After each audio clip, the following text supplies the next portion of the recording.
참 심하게 극성을 부리고 있는 보이스피싱, 그 중에서 스마트폰으로 일어나는 일, 스미싱, 그 방지 대책 하나를 알려드리겠습니다.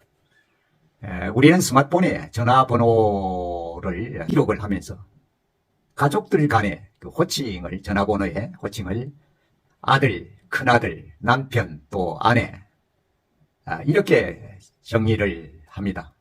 또 중학교 동창일 경우에는 그 이름 뒤에 뭐 어디 중학교 동창 또는 앞쪽에다 무슨 중학교 동창 이렇게 표시하고 그 이름을 쓰게 됩니다. 그렇게 되면은 가족관계 표시가 제대로 표시가 되는 것이죠. 그러니까 어느 사람을 보면 이 사람이 누구의 아들이구나, 누구의 남편이구나, 누구의 아내이구나, 또는 누구 동창생이구나, 이렇게 바로 연결이 될 수 있다는 것이죠. 만약에 전화번호부에 딸이라고 이렇게 표시되어 있다면은 그 보이스피싱을 하는 사람들은 이 사람이 누구의 딸이라는 것을 알기 때문에 그 딸이라는 이름을 활용해서, 딸을 활용해서 스미싱 문자를 보내게 되는 것이죠.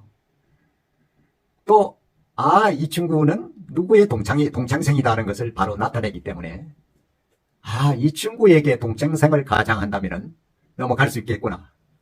또 아들이라고 표시되어 있다면 이 아들 이름으로 어떤 문자 메시지를 보내면은 바로 넘어갈 수 있겠구나 하는 그런 생각을 할 수 있는 것입니다. 그래서 우리는 대부분 전화번호부에 이름 대신에 그런 애칭을 많이 넣는다고 듣고 있죠. 그래 실제 그것이 좋은, 일상생활에서는 좋은 표현일 수도 있는데 이러한 보이스피싱, 스미싱의 경우에는 어떤 표적이 될 수 있다는 거죠. 표적이 될 수 있다는 거예요. 최근에 지인 한 분도 그런 경우를 바로 겪었어요. 미국에 사는 딸이 어떤 것을 좀 보내야 되는데 주민등록번호를 적어달라고 그러더랍니다. 그래서 그것을 바로 보냈어요. 보내고 나서 곧장 다시 생각해 보니까 그게 아닌 것 같다 해서 딸에게 전화를 했습니다. 그런 경우가 없다는 거예요. 바로 이것이 딸이라는 그런 전화번호부에 이름을 기록해 뒀기 때문에 그 딸의 엄마를 통해서 스미싱을, 보이스피싱을 한 것이죠. 바로 이런 경우가 있을 수 있습니다. 그래서 스마트폰의 전화번호부 전화 이름의 기록에는 그 어떤 가족관계 또는 인간관계, 동창생, 누구 어떤 그런 관계보다는 그 이름 자체만을 기록해 두는 것이 오히려 피해를 방지하는 데 도움이 된다고 합니다. 저도 사실상 한번 당했습니다. 상당 오래전입니다. 제 중학교 여자 동창생이라 하면서 전화가 왔어요.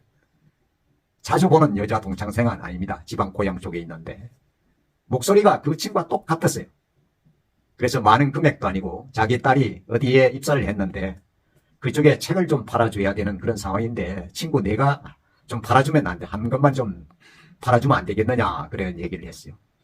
그래서 많은 금액도 아니었습니다. 연간 18만 원이었어요. 책을 받을 수 있는 거고. 그래서 그걸 사준 것이었습니다. 그런데 그것이 바로 보이스피싱 일당에 의한 그런 일들이었어요. 얼마지 않아서 그 일당이 체포가 근거가 되었습니다. 그래서 저는 후에 곧장 그 금액을 되돌려 받긴 했어요. 바로 이런 경우도 바로 그 동창생 이름에다가 어디 무슨 중학교 동창생 이렇게 표시되어 나 있었기 때문입니다. 지금 생각해보면 바로 이런 것들이 참 우리가 편리하게 이용하는 스마트폰의 어떤 내용들이지만 사실상 이것을 역이용해서 피싱에 엮여 들어갈 수 있다는 것을 한번 생각해 보는 것도 필요하지 않나 싶습니다. 함께 해 주셔서 대단히 감사합니다.